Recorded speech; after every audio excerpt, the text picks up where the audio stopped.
الصلاة خير من النوم.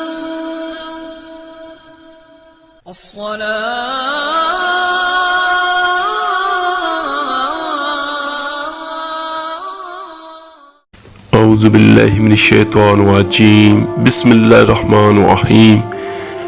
السلام علیکم ورحمۃ اللہ وبرکاتہ. میرے عزیز بھائیوں اور بہنوں، اللہ تعالیٰ سے راز و نیاز کی باتیں، جو باتیں بندہ کسی سے نہیں کر سکتا، وہ اپنے رب سے ڈائریکٹ کرتا ہے. اپنے دل کے سارے ٹکڑے اپنے اللہ کی دہلیز پہ رکھتا ہے اور اپنی ساری ضرورتیں اس اللہ کریم کی چوکھٹ پہ رکھ دیتا ہے.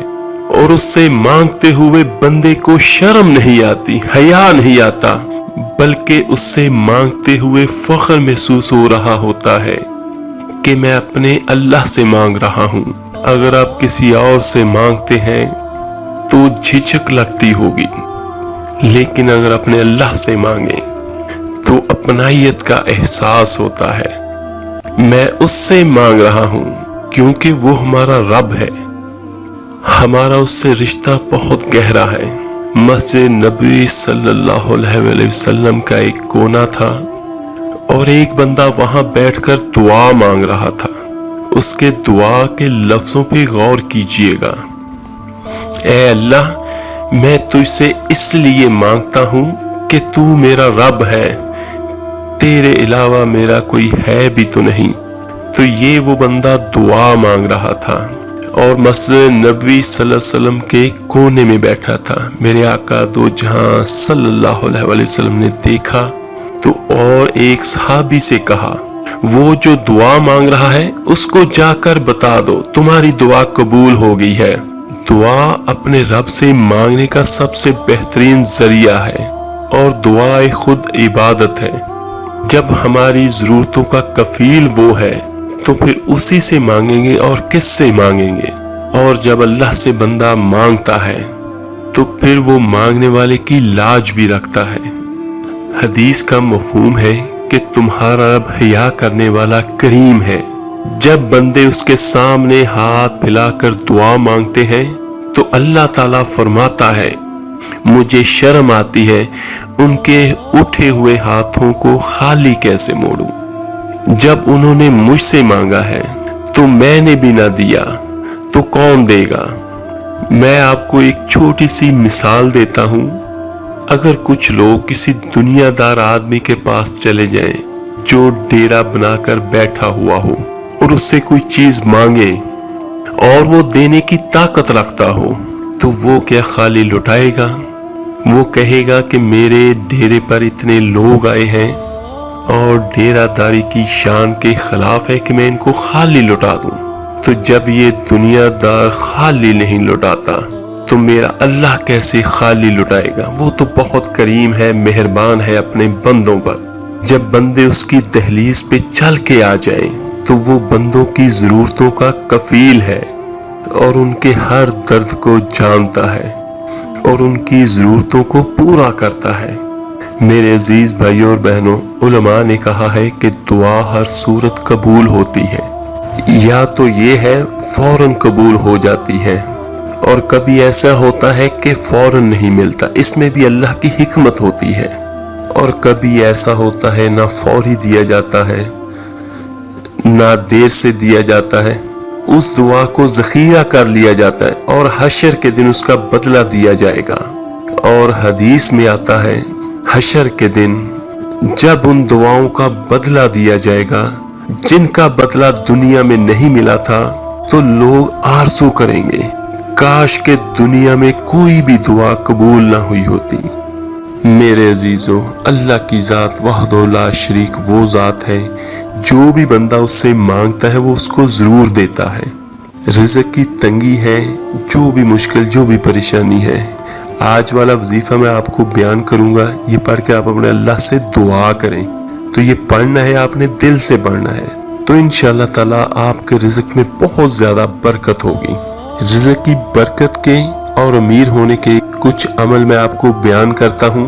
اگر کوئی بندہ یہ کہتا ہے کہ اس پر رزق کی بہت تنگی ہے تو یہ والے عمل سارے کر لے، انشاءاللہ تعالی اللہ کی ذات غفور رحیم ہے، وہ انشاءاللہ ہمیں ضرور دے گا۔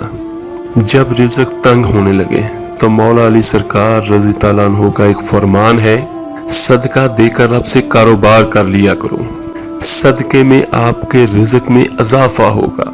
اور یہ اللہ کا وعدہ ہے، تو اللہ کے وعدے کبھی جھوٹے نہیں ہوتے، جو اس کے راہ میں دے گا اللہ اس کو ضرور دے گا۔ اور رزق کی برکت کا ایک بہت بڑا ذریعہ نکاح بھی ہے۔ فرمایا اگر تم نکاح کرو گے، تم فقیر ہوگے تو اللہ کی ذات تمہیں غنی کر دے گا۔ بہت سارے لوگ یہ کہتے ہیں کہ اگر بچہ اپنے پاؤں پہ کھڑا ہو جائے تو پھر نکاح کریں گے، اس کی شادی کریں گے۔ اللہ کہتا ہے تم نکاح کرو، پیروں پہ کھڑا کرنا میرا کام ہے، ہمارا فلسفہ ہماری سوچ اپنی ہے، اس کا حکم اپنا ہے۔ کیونکہ شادی ہوتی ہے تو جو بھی آتی ہے وہ اپنا رزق خود لے کر آتی ہے۔ اپنے بچوں کی شادیاں کرو، اگر وہ جوان ہو گئے ہیں تو رزق اللہ کی ذات آپ کو ضرور دے گی۔ اور اپنے اہل خانہ کو نماز کا حکم دینے سے رزق بڑھتا ہے۔ یہ جو کچھ بھی میں بیان کر رہا ہوں، اس پہ سارے کے سارے بیان پہ آپ عمل کریں تو انشاءاللہ دیکھیے گا کہ آپ کا رزق کس طرح بڑھتا ہے۔ نماز کا حکم دیں، کیونکہ صبح کے وقت جو ہوتا ہے یہ رزق کے بٹنے کا وقت ہوتا ہے، اور جس گھر میں صبح کے وقت لوگ سوئے ہوئے ہوتے ہیں وہاں بے برکتی ہوتی ہے۔ تو طلوع فجر سے لے کر طلوع آفتاب تک اپنی اولاد کو، بیوی بچوں کو نہ سونے دیں۔ اس وقت رزق بٹنے کے لمحے ہوتے ہیں۔ کثیر دعائیں مانگیں اپنے اللہ سے، تلاوت قرآن پاک کریں، اور نماز فجر مرد حضرات جو ہیں وہ مسجدوں میں جا کے بعد جماعت نماز فجر ادا کریں، اور مائیں بہنیں بیٹیاں گھروں میں مصلے بچھا لیں، تو انشاءاللہ میرے اللہ کی رحمت کا نزول ضرور ہوگا۔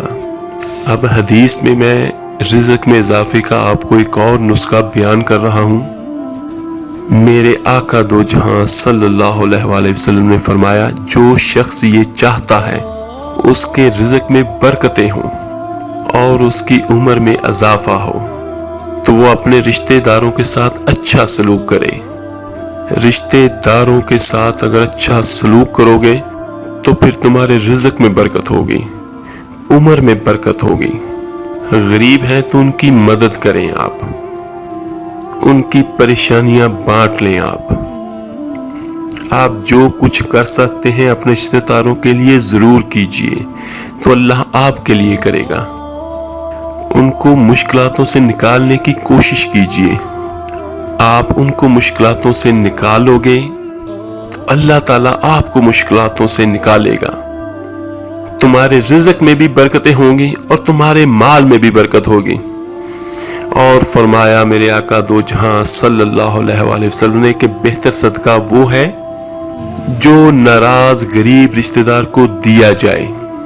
اگر وہ پھنس گیا ہے اور مجبور ہے، ناراض ہے آپ سے، تو اس کو اگر آپ صدقہ دیں گے تو اس میں آپ کا نفس شامل نہیں ہوگا، تو یہ افضل صدقہ ہے جو ہر صورت میں قبول ضرور ہوگا۔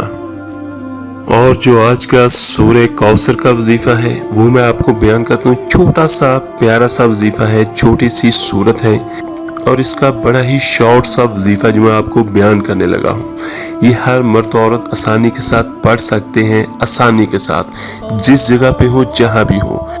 آپ سب بعد نماز مغرب صرف 21 مرتبہ سورۃ الکوثر پڑھ لیں۔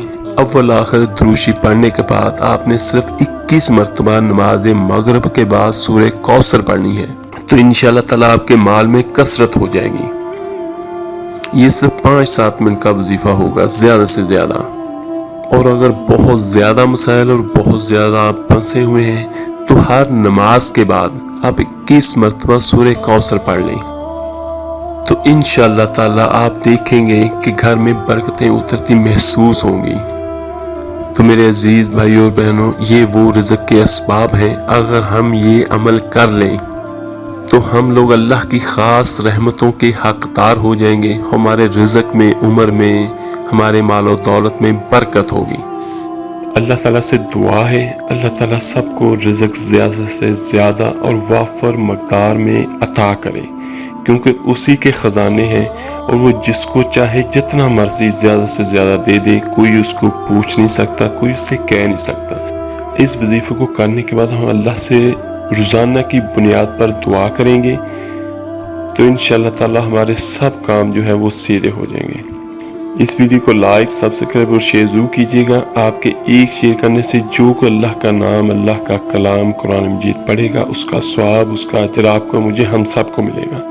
چلے ملتے ہیں جلد انشاءاللہ تعالی ایک نئی وظیفے کے ساتھ۔ اپنا بہت بہت خیال رکھیے گا۔ اللہ حافظ۔ صلی اللہ علیہ وسلم، صلی اللہ علیہ